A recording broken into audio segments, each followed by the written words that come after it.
आज हम लोग तंत्रिका तंत्र के बारे में पढ़ने वाले हैं, जिसको नर्वस सिस्टम भी बोलते हैं या फिर न्यूरल सिस्टम भी बोलते हैं। अगर इसकी हम लोग परिभाषा देखें तो इसकी परिभाषा क्या होगी। जो तंत्रिका तंत्र है वह बॉडी और ऑर्गन के बीच कंट्रोल और कोऑर्डिनेशन करने का काम करती है। नर्वस सिस्टम को हम लोग 3 भागों में बाँट कर पढ़ते हैं या नर्वस सिस्टम के 3 भाग होते हैं। पहला है सेंट्रल नर्वस सिस्टम, जिसको हम लोग केंद्रीय तंत्रिका तंत्र भी कहते हैं। इसको शॉर्ट में CNS के नाम से भी जाना जाता है। दूसरा है peripheral nervous system. Peripheral nervous system को परिधि तंत्रिका तंत्र कहते हैं और इसको शॉर्ट में PNS के नाम से भी जाना जाता है। तीसरा है स्वायत्त तंत्रिका तंत्र, जिसको ऑटोनॉमस नर्वस सिस्टम कहते हैं। इसको ANS के नाम से जाना जाता है शॉर्ट में। तो चलिए आगे देखते हैं सेंट्रल नर्वस सिस्टम को। सेंट्रल नर्वस सिस्टम को हम लोग देखते हैं तो सेंट्रल नर्वस सिस्टम जो है इसके 2 पार्ट होते हैं। पहला है ब्रेन और दूसरा है स्पाइनल कॉर्ड।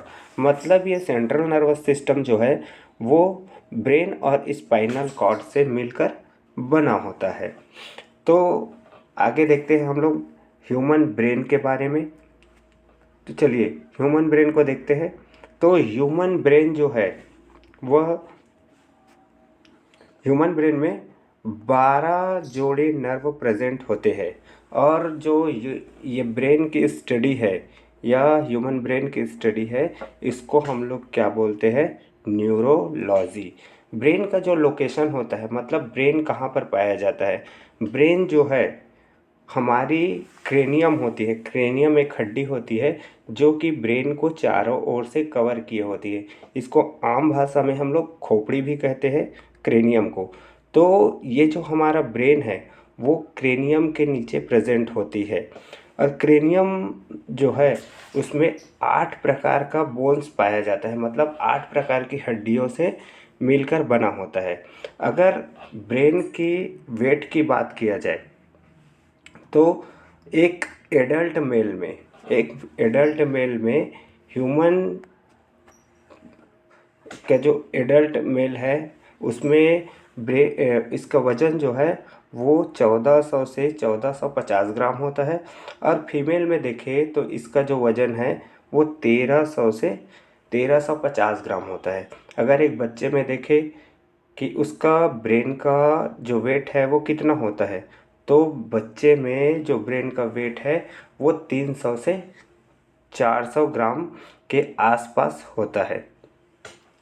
ब्रेन के बारे में कुछ फैक्ट है, उस फैक्ट को भी देख लेते हैं कि जो ब्रेन है वो हर साल 2.5 से 3.5 ग्राम क्या होता है, रिड्यूस होते जाता है।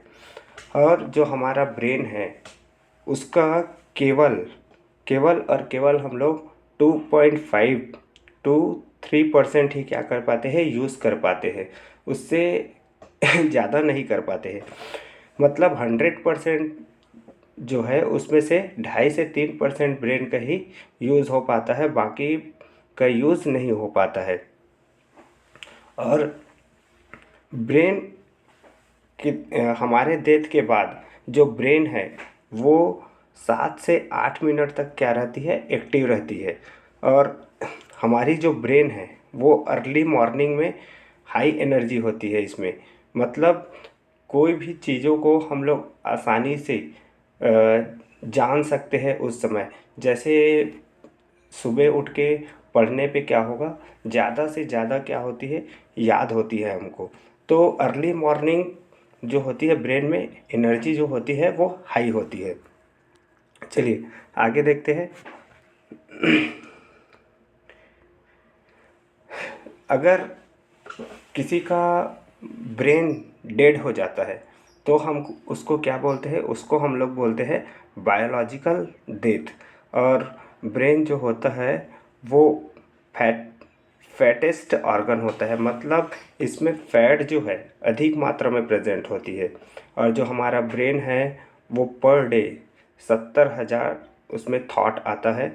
जिसमें से 90% जो थॉट है वो निगेटिव थॉट आता है और केवल 10% जो थॉट है वो पॉजिटिव आता है। अगर ब्रेन को हम देखें तो हमारी जो ब्रेन है वो हमारी बॉडी का 20 से 25% एनर्जी को क्या कर लेता है, यूज़ कर लेता है। मतलब 100% ग्लूकोज में से अगर हमारी बॉडी में 100% ग्लूकोज है तो उस ग्लूकोज में से 20 से 25% जो ग्लूकोज है उसको ब्रेन जो है अवशोषित कर लेती है अपने काम करने के लिए। और ह्यूमन जो ब्रेन होती है उसमें एक मिनरल्स है सोडियम, वो हाई अमाउंट में होती है मिनरल्स। अगर मिनरल्स की बात करते हैं तब आगे देखते हैं कि जो ब्रेन होता है हमारा, है ना, उसका स्मॉलेस्ट यूनिट क्या होता है। तो हमारे ब्रेन का जो स्मॉलेस्ट यूनिट है ना वो होता है न्यूरॉन्स। हमारे ब्रेन का स्मॉलेस्ट यूनिट क्या होता है, न्यूरॉन्स होता है। हमारे जो ब्रेन है ना, उसमें 100 मिलियंस क्या होता है, न्यूरॉन प्रेजेंट होता है। और न्यूरॉन जो होती है वो हमारी बॉडी का क्या होता है, सबसे लॉन्गेस्ट सेल होता है। ठीक है, सबसे लॉन्गेस्ट सेल कौन होता है, न्यूरॉन्स होता है। और हमारी जो न्यूरॉन्स है उसमें मिनिमम रीजनरेशन की कैपेसिटी होती है। मतलब उसमें रीजनरेशन की क्षमता नहीं पाई जाती है। आगे देखते हैं कि ब्रेन जो होता है उसके पार्ट्स कौन कौन से हैं। तो उसके पहले हम लोग थोड़ा सा देख लेते हैं कि ब्रेन की मेम्ब्रेन क्या होती है। ब्रेन की मेम्ब्रेन को हम लोग देखते हैं तो ब्रेन की जो मेम्ब्रेन है उसको हम लोग बोलते हैं मेनिंजेस। ठीक है, और ये जो मेनिंजेस है वो 3 लेयर से मिलके बनी होती है, जिसमें पायामीटर है, आर्किनॉइड्स है और ड्यूरामीटर है।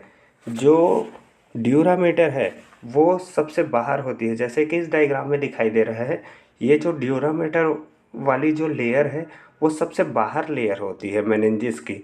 फिर ऑर्गेनाइड जो होती है, ये बीच में ये जाल जैसी स्ट्रक्चर दिखाई दे रही है, इसको हम लोग क्या बोलते हैं, आर्किनाइड्स बोलते हैं। और सबसे अंदर वाला जो ये लेयर दिखाई दे रहा है ये रेड कलर का, उसको हम लोग क्या बोलते हैं, पायामीटर बोलते हैं। तो इस प्रकार ब्रेन की जो मेम्ब्रेन है मतलब मेनिंजेस है वो 3 स्तरों से मिलकर बनी होती है। और ये मेनिंजेस क्या करती है, इन्फेक्शन से बचाता है। कोई भी वायरस या बैक्टीरिया जो है उसके इन्फेक्शन से बचाने का काम करता है। अगर मेनिंजेस में इन्फेक्शन हो जाता है तो एक डिसीज़ उत्पन्न होता है जिसको हम लोग मेनिंजाइटिस डिसीज़ कहते हैं। तो आज के लिए हमारे वीडियो में इतना ही।